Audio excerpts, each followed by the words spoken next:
সেপ্টেম্বরের শেষে একটানা বৃষ্টি, 2 দিন বৃষ্টি, 1 দিন রোদ, আবার বৃষ্টি আবার রোদ। তো এই সময়টাতে লাউয়ের ফলন বাড়ানো বা লাউগুলোকে বড় করা অত সহজ কাজ নয়। লাউয়ের এটা হচ্ছে লাস্ট টাইম, বিশেষ করে যারা প্লাস্টিক দিয়ে মোড়ায় নেয় বা গ্রিন হাউসের মতো তৈরি করে নেয়, তো যাদের বাইরে গাছগুলা বা আমার বাগানের গাছ বা টবের গাছ, এগুলাতে লাউয়ের ফলন বাড়ানো অত সহজ নয়, খুবই কঠিন এখন। তো লাউয়ের পরাগানো হয়ে গিয়েছে, লাউ গাছ দেখেন এখনও কত সতেজ। বাগানের আপনার বেড়ার মধ্যে গাছটা হয়েছে কয়েকটা গাছ, এখানে এটা প্রায় শেষ সিজন, এটা থেকে অনেকবার 5-6 বার লাউ খাওয়া হয়েছে, কিন্তু যে লাউ গাছটা এখনও সতেজ, খুবই সতেজ। এখানে আপনারা দেখতে পাচ্ছেন কত মোটা এবং সতেজ গাছ, কত ফলন হয়েছে। তা আপনার গাছের যে বেড়ার মধ্যে এটা টবের মাত্র 3টা গাছ, এখানে সম্পূর্ণ টবের 3টা গাছ। আর এখন যে গাছটাতে আপনারা অনেকগুলো ফলন দেখতেছেন, এখানে লাউ এসেছে প্রায় 20টার উপরে, কিন্তু গাছ হলো একটা। এটার কারণ হলো এখানে অতিরিক্ত পুষ্টি দেয়া। তো কি কি পুষ্টি বৃষ্টির পরে আপনারা দিবেন? এই যে দেখেন, যে বিভিন্ন ধরনের শাক সবজির যে খোসাগুলা, পেঁয়াজের খোসা, রসুনের খোসা, এখন এভাবে টবের মাটি উপড়িয়ে মাটি দিয়ে ডেকে দিতে হবে, ঠিক এভাবে। আর এখানে 3টা গাছ, 3টা টবের মধ্যে। তো দেখেন আমি কি দিচ্ছি এখানে।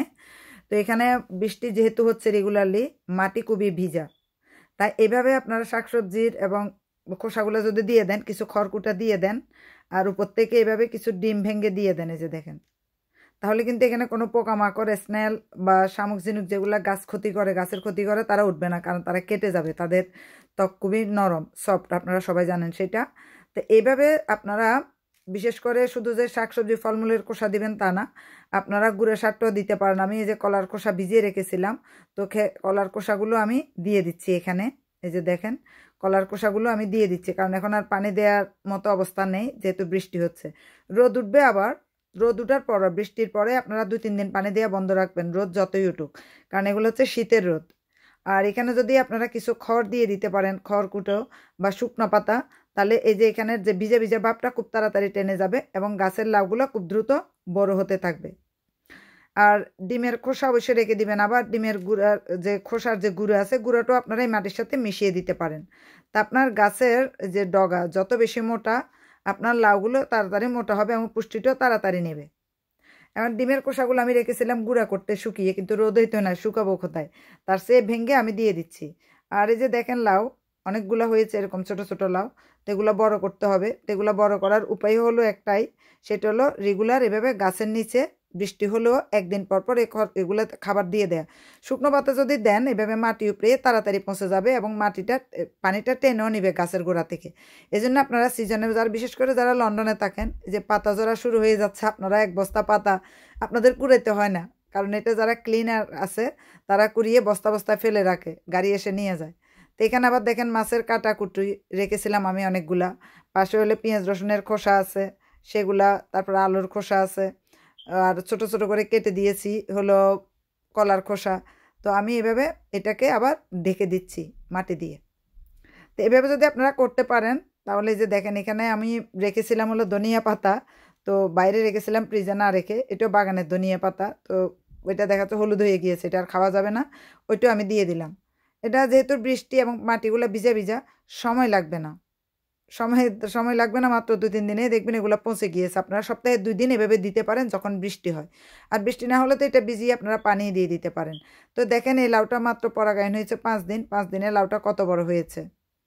তা আমি 14 দিনের মাথায় এটা কেটে ফেলবো, যেহেতু আরও অনেকগুলো লাউ আছে গাছে, তো ওই লাউগুলো বড় হতে হবে, পুষ্টি আমি যে পরিমাণ দিব সেই পরিমাণে হবে। যদিও অনেক ফুল আসতেছে, কিন্তু শীত যেভাবে আসা শুরু হয়ে গিয়েছে, বৃষ্টি যেভাবে হচ্ছে, তো মনে হয় না আরও অনেক বেশি লাউ আমরা পাবো। তারপরে ওই যে যে আপনাদের আমি দেখালাম যে এখানে এটা হলো গোল লাউ, যেটা এখানে 15-20টা লাউ অলরেডি আছে, অনেকগুলো পরাগায়ন হয়েছে। আমি পলিথিন দিয়ে বেঁধে বেঁধে রেখেছি, দেখা যাক বড় হয় কিনা। পলিথিন দিয়ে বেঁধে রাখলে শীত থেকে রক্ষা করা হয়, পোকামাকড় থেকে রক্ষা করা হয়, বৃষ্টির পানি থেকে রক্ষা করা হয়। তবে আপনারা এটা ওই যে খুলে খুলে দেখতে হবে যে এটা পানিতে পৌঁছে যাচ্ছে কিনা। আর অনেকগুলো লাউ আছে, যদিও পরাগায়ন করাই দিব। তো এখন আমি গোড়াতে, প্রত্যেকটা লাউয়ের গাছের গোড়াতে আমি দিয়ে দিচ্ছি হলো, আপনারা দেখতে পাচ্ছেন যে ডিমের খোসা। ডিমের খোসাটা আপনারা গুঁড়া করে দিবেন। আর যখন দেখবেন যে বৃষ্টি হচ্ছে, তার মানে অনেকগুলো স্নেল স্লাগ চলে আসবে, এটার জন্য আপনারা যেটা করবেন কেটে কেটে দিবেন। এভাবে যদি বিভিন্ন শাকসবজি দিয়ে রাখেন, তাহলে দেখেন লাউগুলো খুব দ্রুত বড় হয়ে যাবে। এই লাউটা এখন আমি কেটে ফেলবো আজকে। আর এই যে ছোটো লাউ যেগুলো পরাগায়ন করিয়ে দিয়েছি 2-3 দিন ধরে, তো এগুলা আরও অনেকগুলা লাউয়ের ফুল ফুটবে, এগুলো পরাগায়ন করাইতে হবে। আর লম্বা লাউ যেগুলা, লম্বা লাউ আমার গাছের লম্বা লাউ এবার দেরিতে আসতেছে, লম্বা লাউ এবার কম ফলন হয়েছে। তো এই গাছটাতে বিশেষ করে আমি 3বার পেয়েছি লাউ। এখন শেষবার এত লাউ এসেছে, এটা যদি প্রথমবার যদি এতগুলো 15-20টা 30টা লাউ চলে আসতো, তাহলে অন্তত 20টা বা 15টা লাউ আমি পেতাম একটা গাছ থেকে। কিন্তু যেহেতু শেষ সিজন, তো জানি না কয়টা লাউ পাবো। যদি অনেকগুলো পরাগায়ন হয়ে বড় হচ্ছে, আপনারা দেখতেই পাচ্ছেন লাউগুলো কিন্তু অনেক বড় হচ্ছে, যে দেখতে পাচ্ছেন। তো এবার যেটা হয়েছে, আমাদের এমনিতে গরম এসেছে খুব দেরিতে, আবার শীতও এসে যাচ্ছে খুব তাড়াতাড়ি। মনে করেছিলাম যে শীতটা মনে হয় একটু দেরিতে আসবে, কিন্তু না, অলরেডি শীত এসে গিয়েছে এবং লাউগুলা বড় হতে সময় লাগবে। যাদের লাউ জুলাইতে বড় হয়েছেন, জুনে পরাগায়ন হয়েছে, জুলাইতে লাউ খেতে পেরেছেন, সেই লাউগুলো অনেক বড় হয়েছে। কিন্তু আমাদের এই যে এখনের যে লাউগুলা সেপ্টেম্বরে বড় হচ্ছে, সেপ্টেম্বরের শেষের দিকে, তো অক্টোবরে এগুলো অত বেশি বড় হবে না। কিন্তু কথা হচ্ছে যে কতগুলো বাঁচানো যাবে। আমি এবার পলিথিন বেঁধে দিব এই লাউগুলাতে, আর 2 দিন পরে পলিথিন বেঁধে দিব। পলিথিন বেঁধে দিয়ে একটু গরম দেয়া লাউয়ে, আর বৃষ্টির পানি থেকে শীতের থেকে রক্ষা করা, তাহলে অনেকগুলো লাউ পাওয়া যাবে।